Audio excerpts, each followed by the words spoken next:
Note du roman Regarde-moi dans les yeux de Boris Tsaprenko.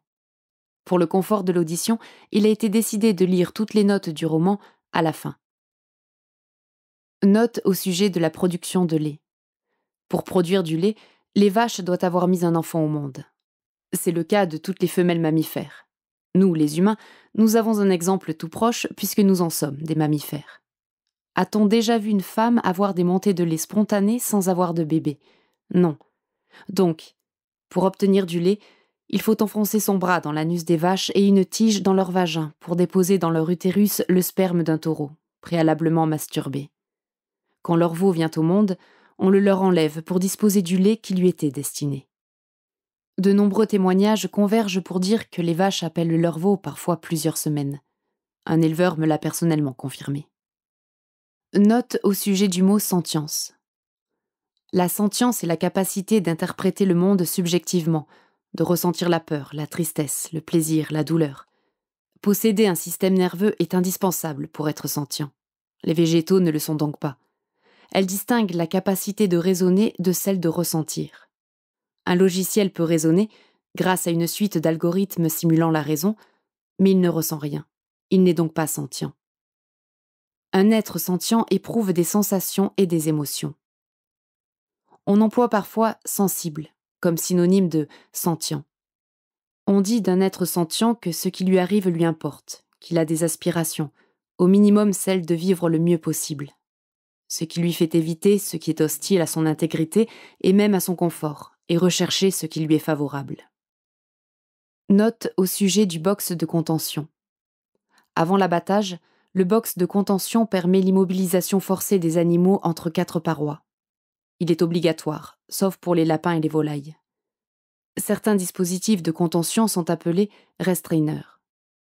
Note au sujet du mot matador.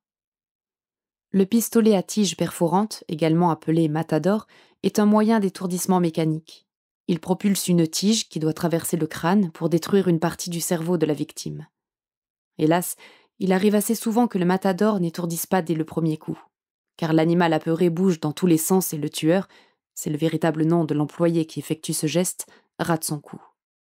L'horrible blessure induit une douleur inimaginable. Les mouvements encore plus violents de la victime terrorisée rendent l'étourdissement encore plus difficile.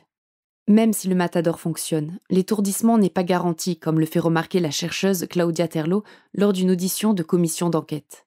Le pistolet, lorsqu'il est mal utilisé, peut sectionner la moelle épinière. L'animal est alors paralysé, mais conscient. Note au sujet des mères monstres. Les mères monstres ont réellement existé. Dans son livre « La libération animale », Peter Singer parle d'une de ses visites dans les bureaux de la United Action for Animals à New York. Il vit des étagères de classeurs de rapports d'expérience. La lecture des étiquettes apposées sur ces dossiers était difficile à oublier. Accélération, décompression, blessure à la moelle épinière, blessures multiples, brûlures, cécité provoquée, centrifugation, commotion, compression, privation de protéines, congélation, écrasement, état de choc, asphyxie, faim prolongée, frappe de patte arrière, hémorragie, immobilisation, isolement, névroses expérimentales, privation d'espace, punition, soif, stress, surchauffe, test de médicaments, électrocution. Il faut imaginer que chacune de ces étiquettes correspond à tout un programme. Une des études de névrose expérimentale, par exemple, consistait à induire un état dépressif chez des enfants singes. Comment ? En les laissant s'attacher à une fausse mère en peluche qui se transformait par moments en monstre, aléatoirement ou sur commande de l'expérimentateur. Ces expériences étaient suffisamment poussées pour que l'on ait conçu et fabriqué plusieurs sortes de mères monstres. Certaines soufflaient brusquement de l'air comprimé, si fort que la peau des enfants se décollait par endroits. Mais ils ne voulaient pas lâcher leur mère monstre, car ils n'avaient qu'elle pour les réconforter. D'autres mères monstres se mettaient soudainement à vibrer, au point de faire claquer les dents des bébés qui s'y agrippaient encore plus fort. Un autre des modèles de mères monstres se hérissait brutalement de piquant.